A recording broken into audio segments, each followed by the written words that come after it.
Alright everybody, welcome back to another Rome That God video, and today we are going to be doing the long-awaited Ocean Trench Guide. So today we're going to be doing the Ocean Trench Guide. Hope you guys enjoy, but before I say any other this junk and all that crap, I'm going to stop it right here, and let's get right into the video.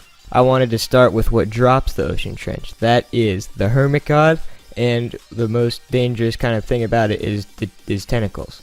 So the tentacles, they kind of shoot like an EP kind of thing. They shoot around them, dealing 45 damage and 40 damage with both of their shots. So these tentacles are not really anything that you really need to stay away from. They just shoot like an EP-like pattern, like you'll see right there. And they only do like around 15 damage to a maxed archer, or 12 to a max sorcerer. They don't do that much damage, so it's not really anything that you actually have to stay away from. So there are two phases that the Hermit God actually goes through. The first one is the tentacles, which you can see here. Those swirl around the Hermit God, and you have to kill all of them, and once you kill all of them, the Hermit God will come up out of his shell, and he'll become vulnerable for you to hit him. So once you actually kill the Hermit God, he'll drop his loot around his circle of water thing, whatever you want to call that, but the white bag is the one that everyone wants, the Helm of the Juggernaut. So there are many other things you can get from the Hermit God, like Vit, Dex, Speed, stuff like that. But the Helmet of the Juggernaut, it's not really that good. I mean, it's just another helmet, right? Yeah. No. So the crazy thing about this Helmet of the Juggernaut is that you're armored to self for 4.5 seconds.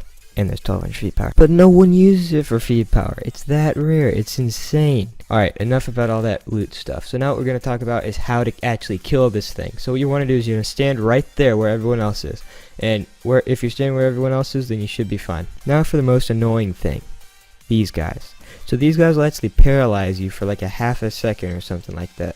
And they don't do much damage or anything, but they're just really annoying, those guys. They actually shoot a shot. It looks like a boomerang. I'll show it right here.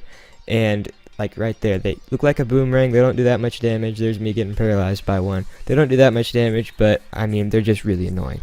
Alright, so now let's get on to the actual dungeon, what you came here for. So there are two things that you really need to watch out for.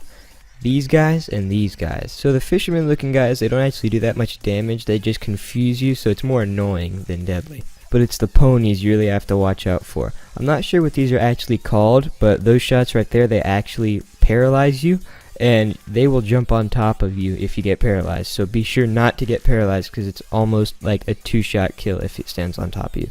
Now back to these guys. These guys are really not too dangerous. Again, they just confuse you. So if you know your confuse controls, then you're pretty much good. But if you don't, then you're kind of screwed. So the most important thing about this dungeon is air pockets. Once you go on top of an air pocket, then the little blue bar below you, it will fill up. Now since this dungeon is based off of underground, you need air because you're in the water.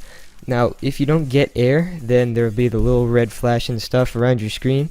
That means that you need a lot of air, and quickly. You're about to die, so be sure to get it, because it is deadly. Now to the boss. But before I get this started, I did do this in Nillys realm, but it's the exact same thing in Nillys realm and in Prod, so don't be worried about that. So the boss actually has a few phases, just like the Hermit God. First is the one that you could see a second ago, where it shoots the yellow shots that do, I think, like, I don't know, 70 or something, no, 48 damage, sorry. They do 48 damage a piece, and she shoots 2 at you. So be sure to watch out for those. They're not that dangerous, but they're kind of dangerous. And the second one are the boomerang looking shots. Those, they actually armor break, so try your best not to get hit by those. And now this one, she just shoots all around her with these shots, and they do, I think, 60 something damage, so be sure not to stand on her or you will insta-pop. Now another super important thing about this dungeon is what's called Dying Thessal. What Dying Thessal is when Thessal the boss says, "Is King Alexander alive?" in which you respond to, "He lives and reigns and conquers the world." If you respond correctly, she will say, "Thank you, kind sailor," and spawn 3 coral gifts around the dungeon end boss arena, whatever you want to call it. Now those can drop basically anything that Thessal drops except a tarot card. And I mean, that's not really that important anyway. You can't really do anything with it in Nillys. But you can get a sea bow, sea silk, mana, and I mean from all 3 of them. You can get 4 sea bows in 1 ocean trench. So this has been our first guide video. If you guys enjoyed it, then please leave a like below. We don't know if we should do any more or not, so tell us in the comments if we should do any more, if you liked it or not. Because if you don't say if you liked it, then we won't do any more. So be sure to check out the giveaway in the description below. Thanks for watching, and goodbye.